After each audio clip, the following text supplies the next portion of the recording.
Es-tu correct? T'as-tu besoin de ça? Non, c'est correct. Je pense que je cherchais une feuille, mais c'est vrai, je ne l'ai pas sorti. Ok.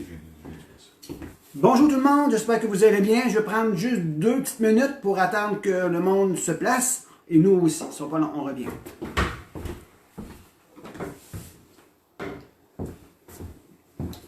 J'avais ma Bible au milieu. Je vais t'emmener avec toi en dedans. Vraiment, prenez l'autre. Non. C'est pas une affaire, toi? C'est pas vraiment là. Tu vas en chercher l'autre. Oui, c'est ça que j'ai besoin.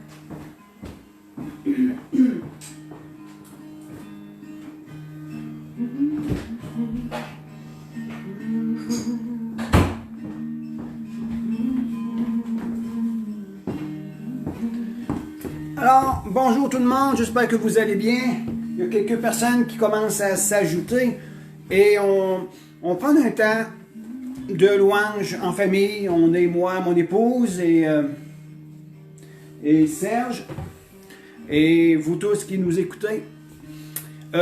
C'est un temps, comme on pourrait appeler, un temps historique. Parce que tous les chrétiens sont confinés dans leur maison, toute la population est confinée dans leur maison, mais on veut se rejoindre via Facebook, via les différents réseaux sociaux pour vous encourager et vous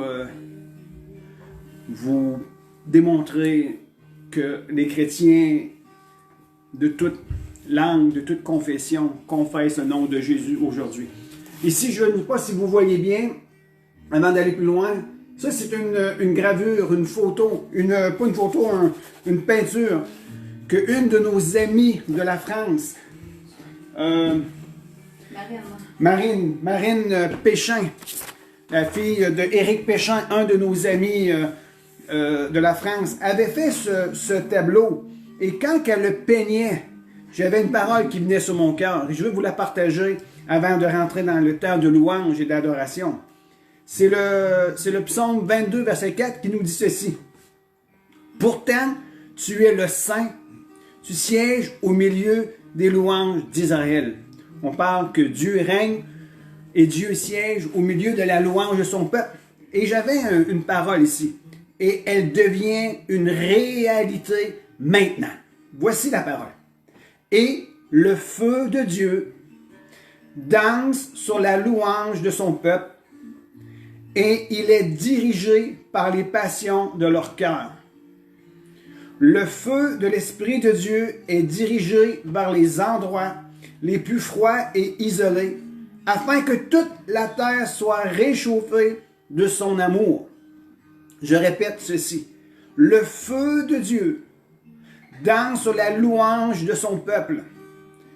Et ce feu est dirigé par la passion de nos cœurs, vers les endroits les plus froids et isolés, afin que toute la terre soit réchauffée de son amour. Alors, merci pour cette opportunité que Dieu nous donne de nous assembler dans nos maisons et de mettre nos maisons en feu pour la gloire de Dieu et pour que les gens puissent reconnaître que Dieu est amour et que Dieu est concerné pour chacun d'entre nous. Alors, on va prendre un temps de louange ensemble et que Dieu vienne toucher vos cœurs maintenant.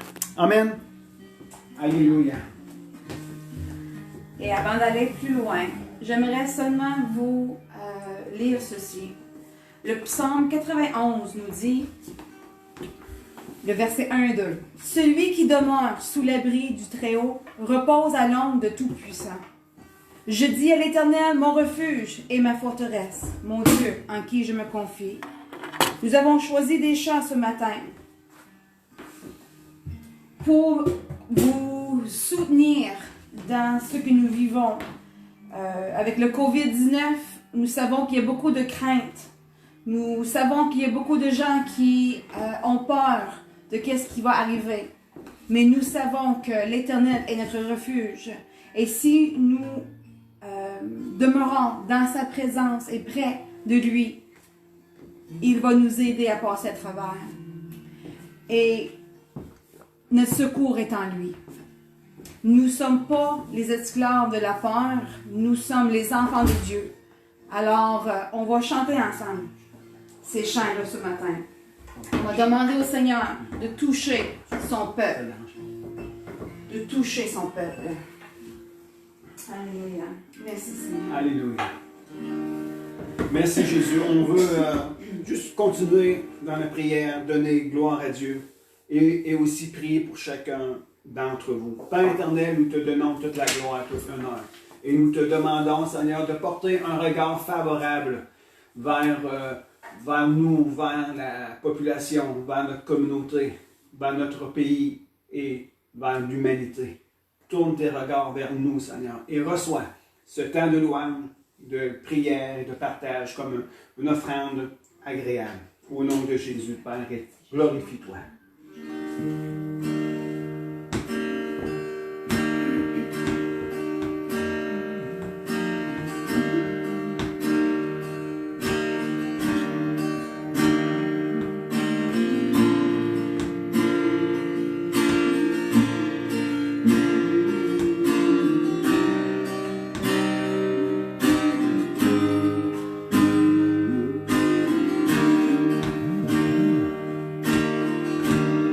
Si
Tout est en toi, Seigneur. Alléluia. Non plus esclave de la peur. Je suis l'enfant de Dieu. Merci de faire de nous, Seigneur, tes enfants. Alléluia. Que ta paix, Seigneur, règne dans nos cœurs maintenant, Seigneur. Amène ta présence. Amène ta paix, Seigneur. Enlève toute crainte, Seigneur. Alléluia. Oui, non plus l'esclave de la peur. Je suis l'enfant de Dieu. Oui, non plus l'esclave de la peur.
Merci Jésus. Merci Seigneur. Viens toucher ton peuple, Seigneur. Touche ton peuple. On a besoin de toi.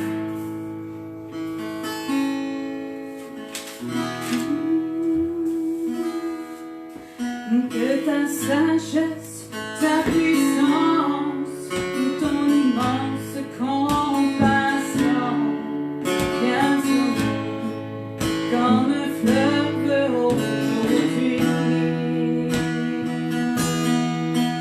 Prosternés devant ta face et priant pour ta grâce, nous demandons de ta main.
Puissance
situation qu'ils vivent maintenant, Seigneur.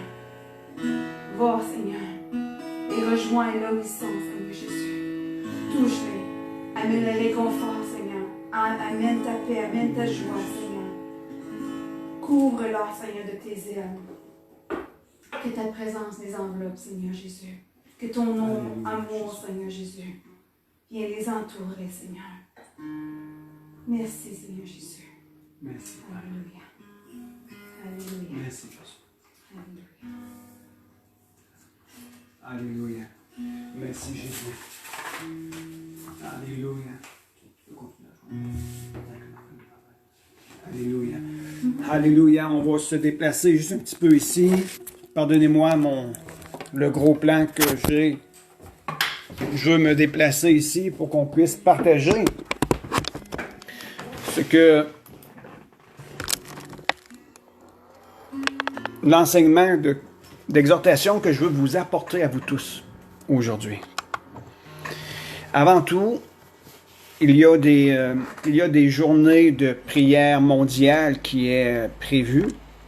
Il y a aussi une journée nationale de prière. Restez connectés. Vous allez être au courant via nos pages Facebook, privées, live, pages publiques, certaines façons de se rejoindre. Il va y avoir de l'information qui va se véhiculer. Et juste avant de commencer, je tiens à vous remercier, vous tous, qui ont pris l'initiative de regarder ce matin via les réseaux sociaux pour se rester connectés ensemble. C'est important qu'on puisse se rejoindre à travers les situations dans lesquelles on se trouve. Alors, merci à vous tous qui êtes là. Merci aussi à tous ceux et celles qui prennent le temps dans les églises respectives de mettre à la disponibilité des temps comme cela. Ne pas oublier aussi de prier pour notre corps médical. Prier pour nos policiers, les pompiers, ceux qui sont en première ligne directement pour venir en aide à la population. Prions pour chacun d'entre nous et remercions que Dieu a donné de la sagesse à nos gouvernements. Prions pour notre premier ministre provincial et sa famille, sans oublier tous ceux et celles qui sont dans son cabinet, tous ceux et celles qui travaillent de près et de loin. Prions aussi pour notre gouvernement fédéral, pour sa famille et tous ceux qui constituent son cabinet. Et ne pas oublier aussi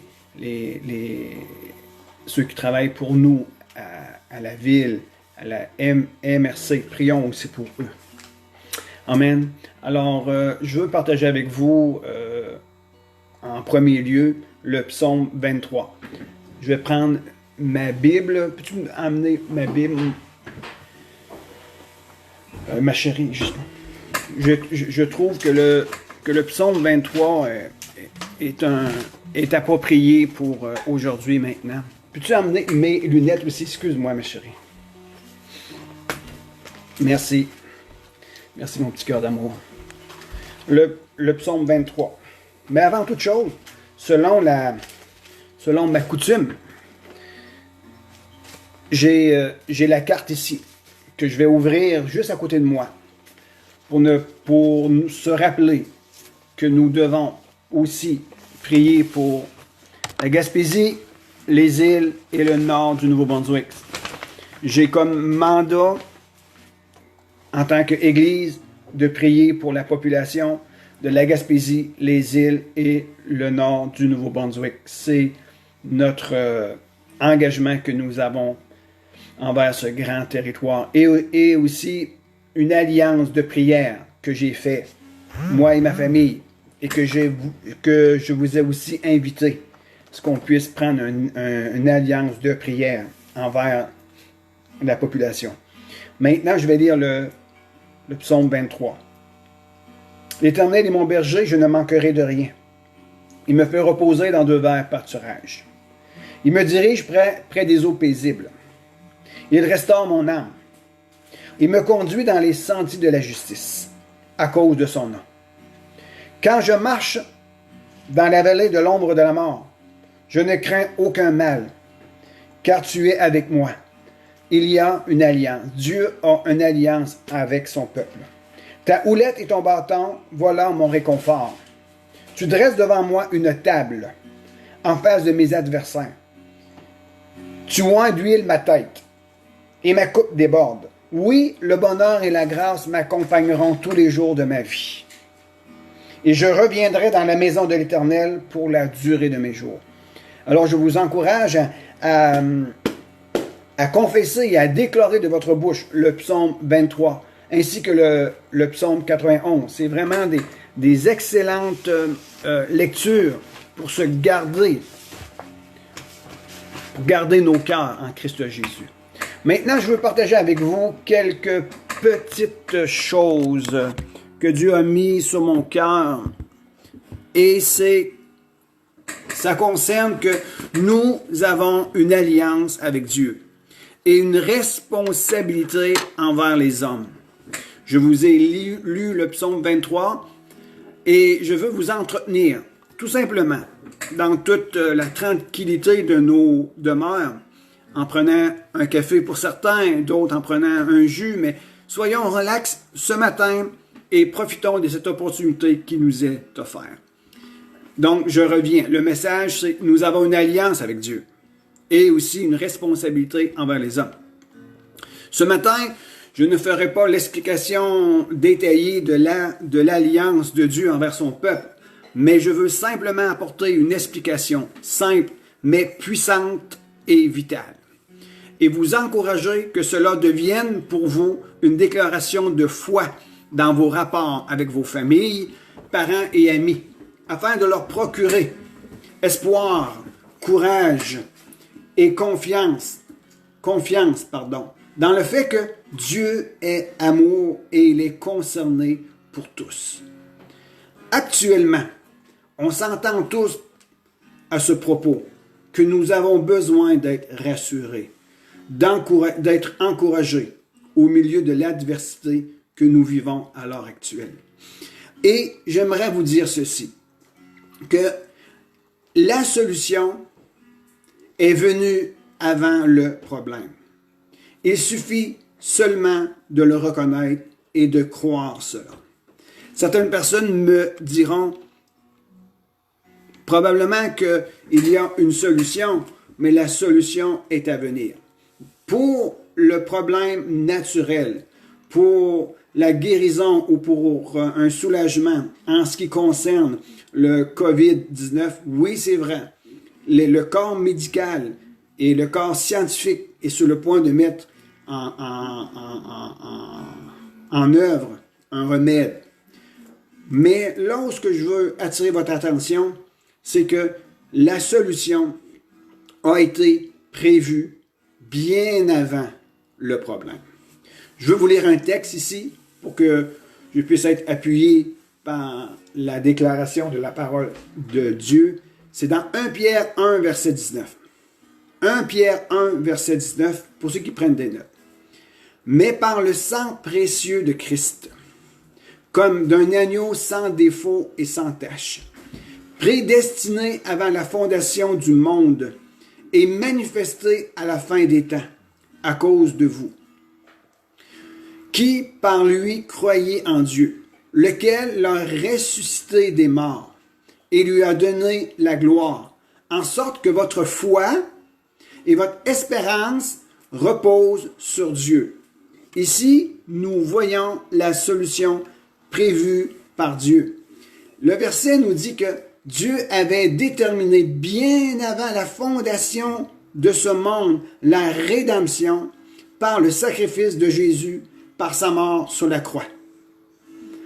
La rédemption, mais en quoi la rédemption peut-il venir jouer un rôle dans la solution, dans la situation actuelle?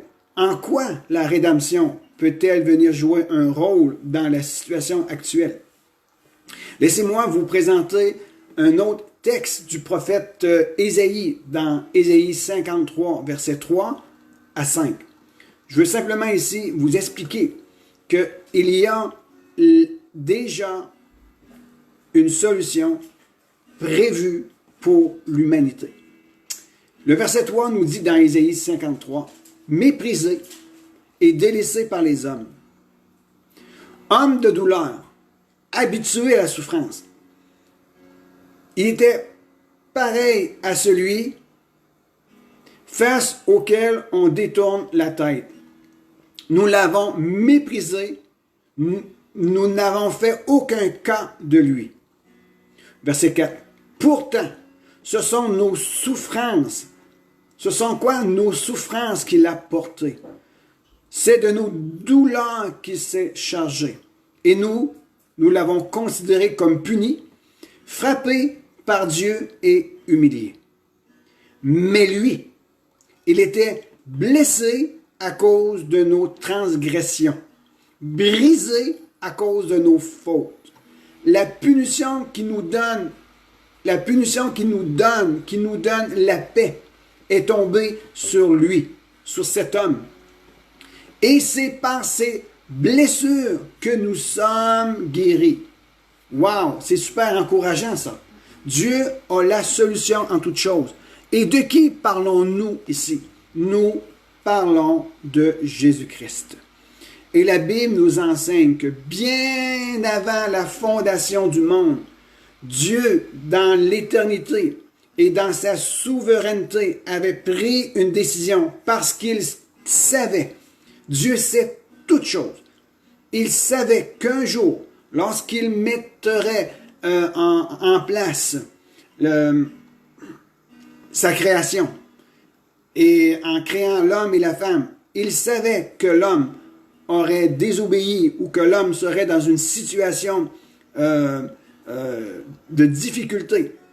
Il avait prévu, bien avant la fondation du monde, d'offrir son Fils, son unique, comme victime expiatoire pour le pardon des péchés, la guérison de l'homme et de la réconciliation de l'homme.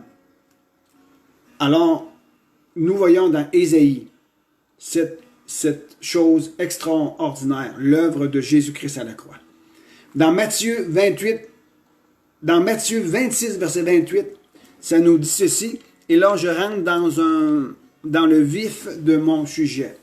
Car ceci est mon sang, le sang de l'alliance, lequel est répandu pour plusieurs, pour la rémission des péchés.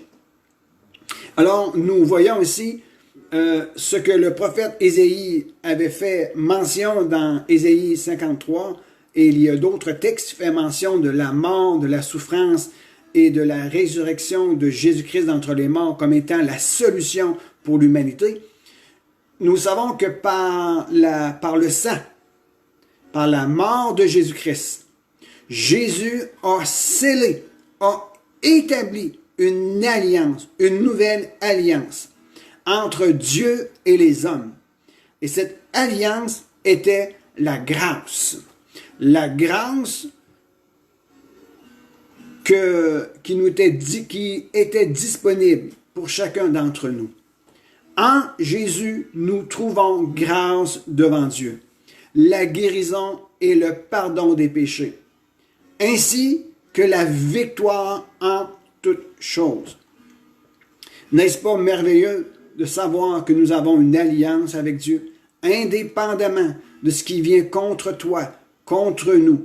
Nous avons un refuge en Jésus-Christ et nous avons droit à une grâce merveilleuse.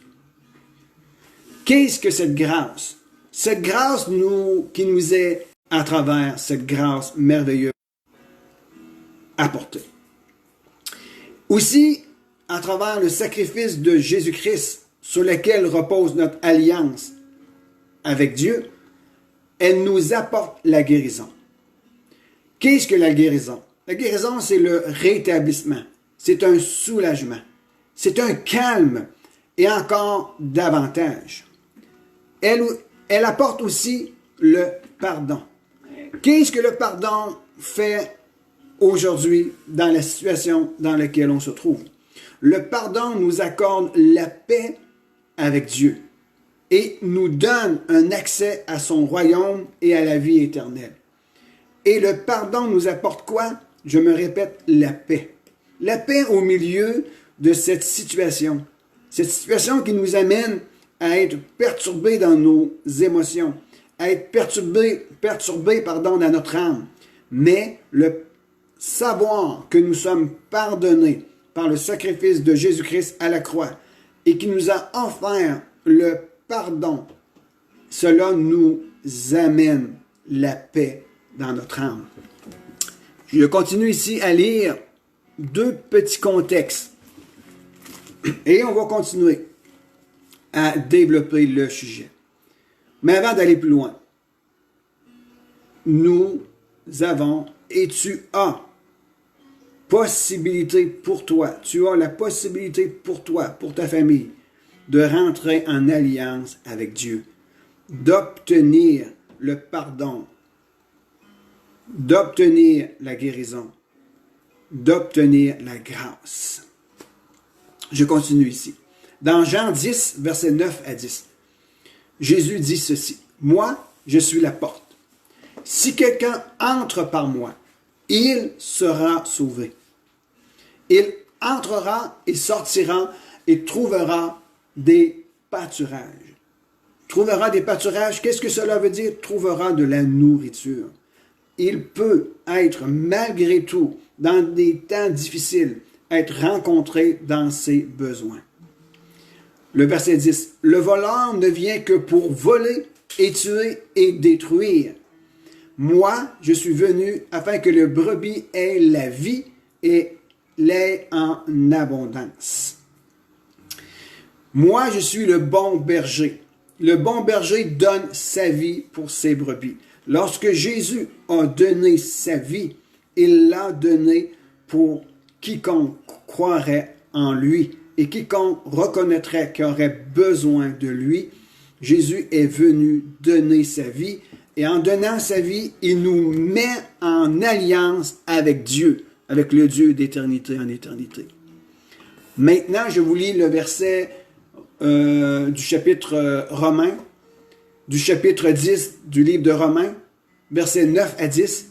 Il dit ceci: « Si tu confesses de ta bouche le Seigneur Jésus, et si tu crois dans ton cœur que Dieu l'a ressuscité d'entre les morts, tu seras sauvé.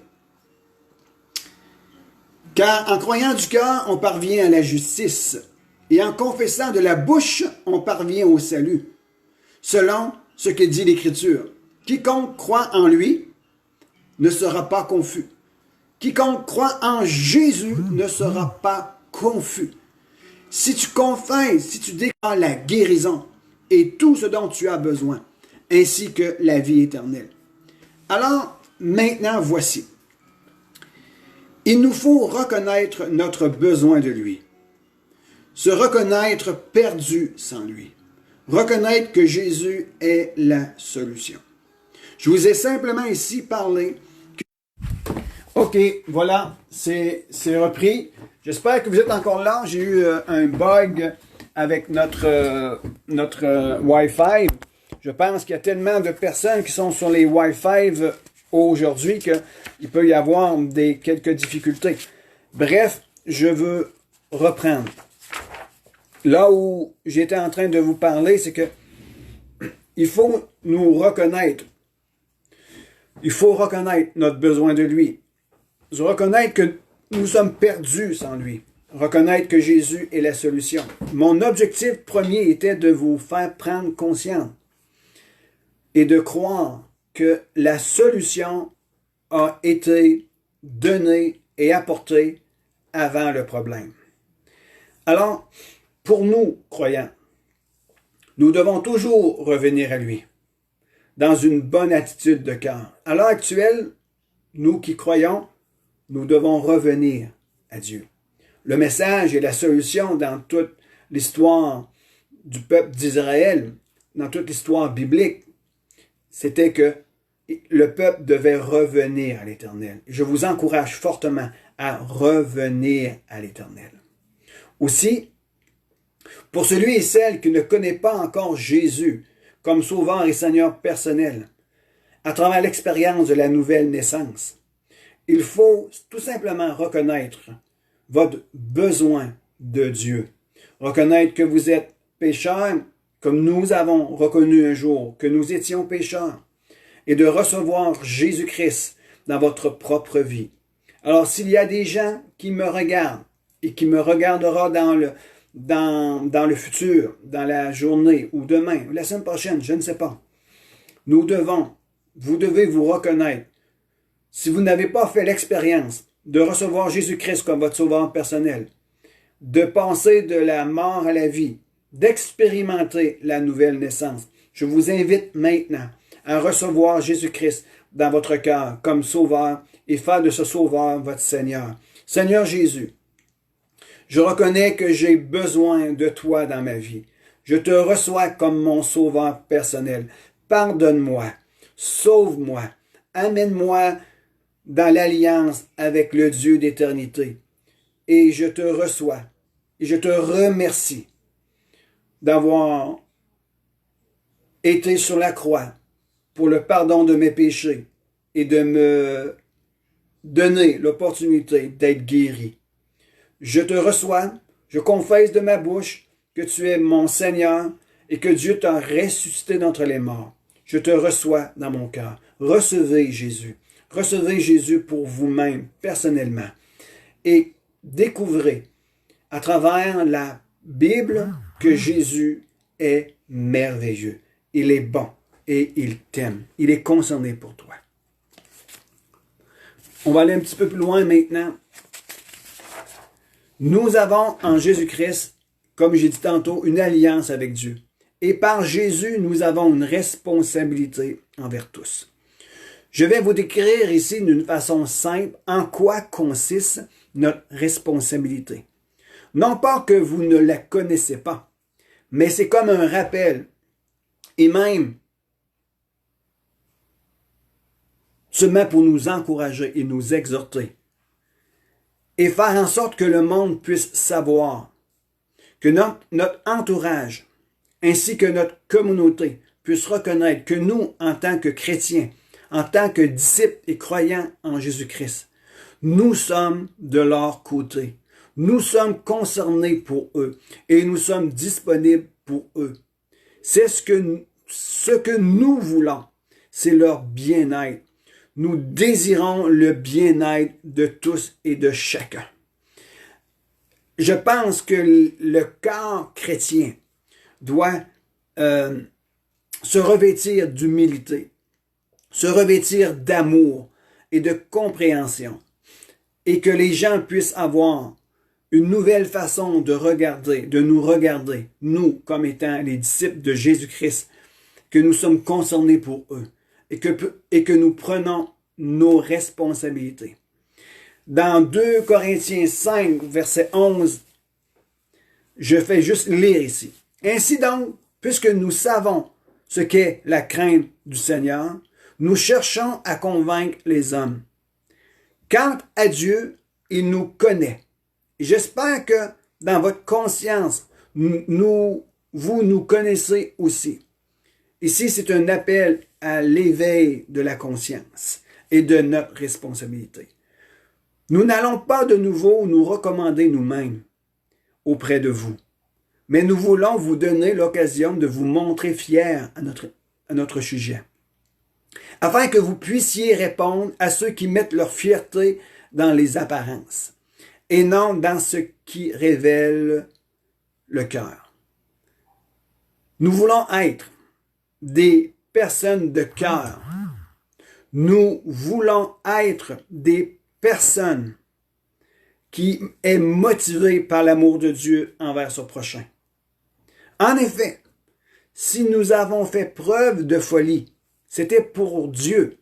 Si nous sommes raisonnables, c'est pour vous. C'est que l'amour de Christ nous presse. Puisque nous sommes convaincus que si un seul est mort pour tous, tous donc sont morts. Et s'il est mort pour tous, on parle de Jésus ici, c'était afin que ceux qui vivent ne vivent plus pour eux-mêmes, mais pour celui qui est mort ressuscité pour eux. Ainsi, désormais, nous ne percevons plus personne de manière humaine. Et si nous avons connu Christ de manière purement humaine, d'une façon historique, maintenant nous ne le connaissons plus ainsi. Pourquoi? Parce que nous sommes nés de nouveau et nous avons rentré en relation avec lui par la foi. À cause de la grâce qu'il nous a accordée, nous pouvons avoir une relation personnelle avec Dieu, avec le Fils, par le Saint-Esprit, parce que nous avons une alliance avec Dieu. Si quelqu'un est en Christ, il est une nouvelle créature. Les choses anciennes sont passées. Voici, toutes choses sont devenues nouvelles. Tout est possible pour celui qui croit en Dieu et en Jésus. Le verset 18. Et tout cela vient de Dieu, qui nous a réconciliés avec lui par Jésus-Christ et qui nous a donné le ministère de la réconciliation. Notre responsabilité envers tous est de faire connaître l'œuvre de Jésus-Christ, sa mort, sa résurrection. Annoncer la repentance en son nom pour le pardon des péchés. Voilà notre responsabilité. Voilà aussi notre responsabilité de prier les uns pour les autres. Le verset 19. En effet, Dieu était en Christ. Il réconciliait le monde avec lui-même et ne chargeait pas les hommes de leurs fautes. Il a mis en nous la parole de la réconciliation. Le verset 20. Nous sommes donc les ambassadeurs pour Christ. Comme si Dieu adressait par nous son appel. Nous supplions au nom de Christ. Soyez réconciliés avec Dieu. Pourquoi? Soyez réconciliés avec Dieu, vous qui m'écoutez maintenant.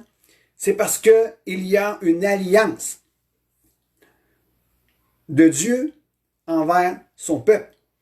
Et dans cette alliance, il y a tout ce que je vous ai fait mention tantôt. La guérison, la protection, la santé, la vie éternelle, le pardon, tout. Il y a tout. Il y a la grâce, il y a tout. Je vous encourage. Soyez réconciliés avec Dieu. Et la grâce de Dieu viendra sur votre vie. Maintenant, je veux m'adresser à l'Église. Nous devons revenir à l'essentiel. Hébreux 2, verset 1. C'est pourquoi nous devons d'autant plus nous attacher au message que nous avons entendu, de peur d'être entraînés à notre perte ou de peur d'aller à la dérive. Nous devons revenir à l'essentiel. La semaine passée, j'ai partagé ceci à l'Église.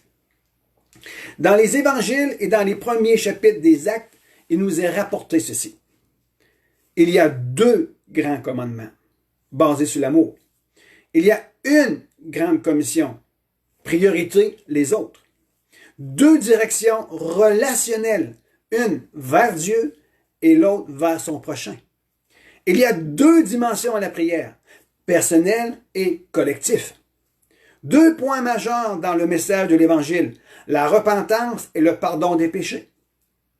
4 piliers fondamentaux de l'Église. 1. Il persévérait dans l'enseignement des apôtres, dans la communion fraternelle. Ici, nous devons réaliser, à cause de la situation, nous devons et nous pouvons avoir une communion fraternelle, mais virtuelle.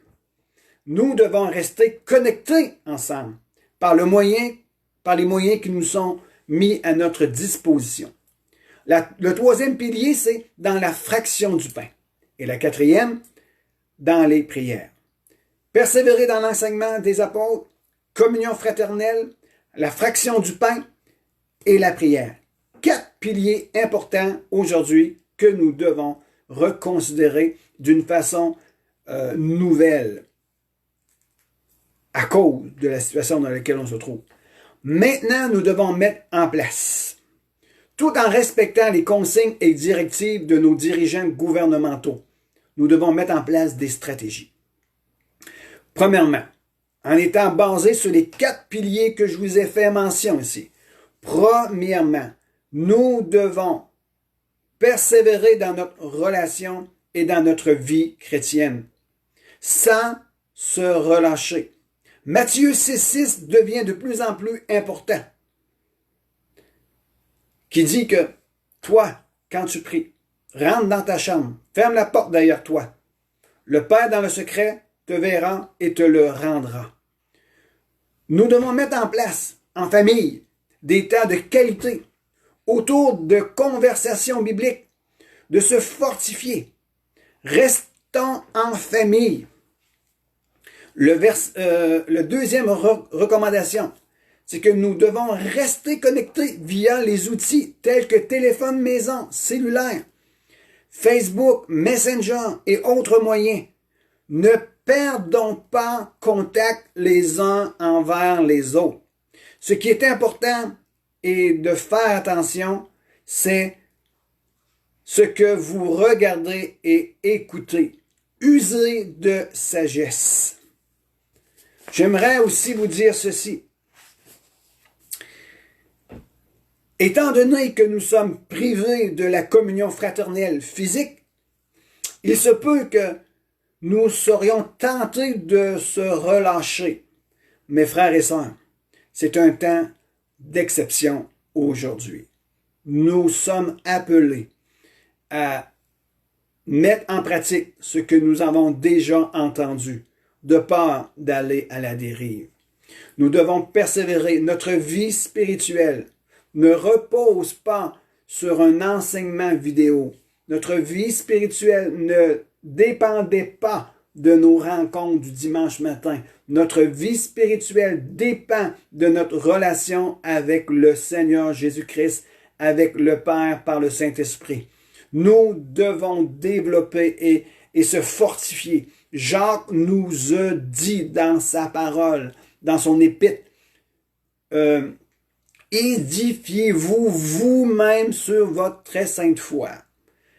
Et la deuxième chose que je veux vous parler, c'est que nous devons être des débrouillards, se débrouiller pour rester en contact ensemble.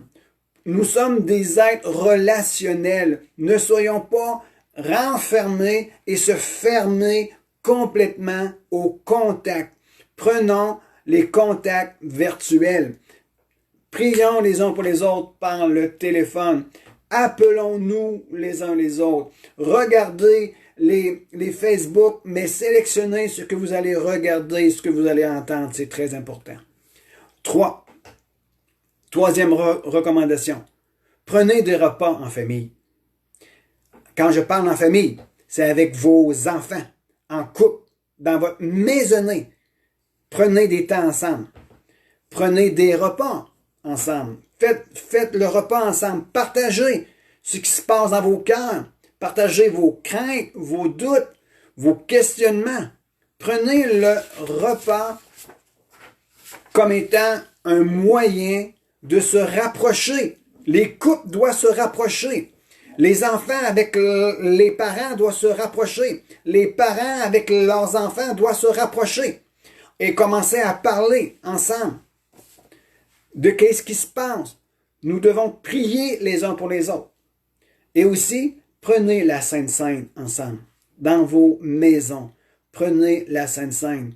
La Bible nous enseigne que la Sainte Seine a été instituée pour nous rappeler de la mort de Jésus-Christ, cette alliance qu'il a fait avec nous.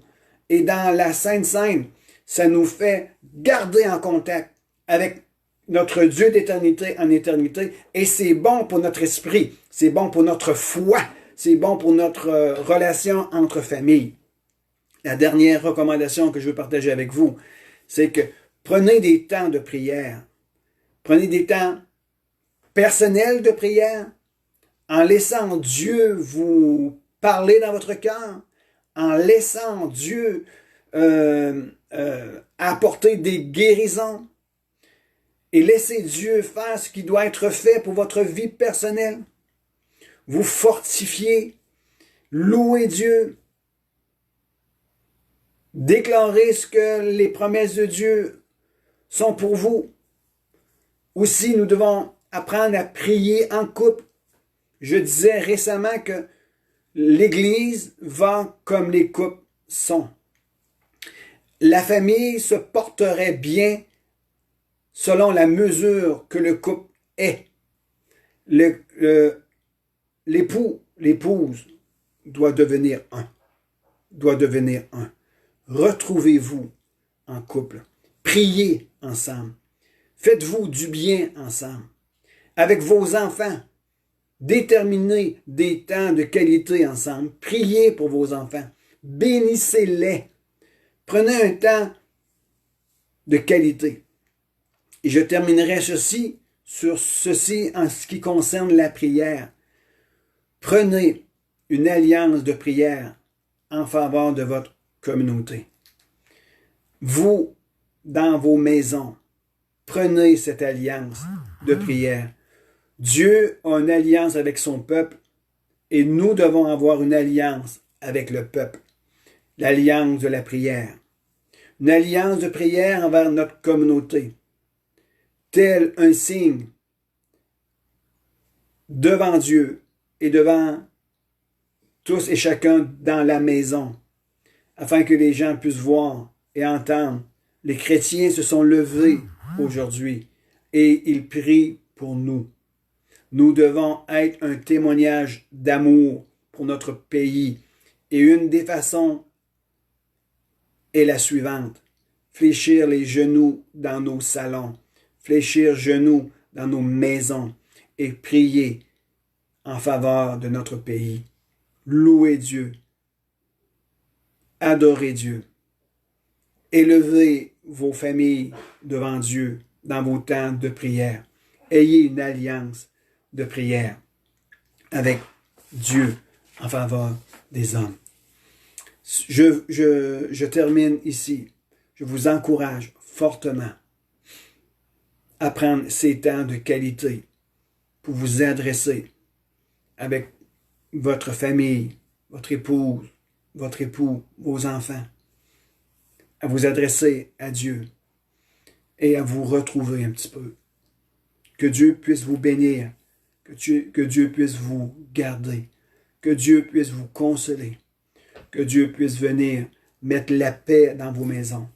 Je prie pour que tout se fasse dans l'ordre et dans la paix. J'amène la protection sur mon Église. J'amène la protection dans ma communauté, dans la Gaspésie, les îles et le nord du Nouveau-Brunswick.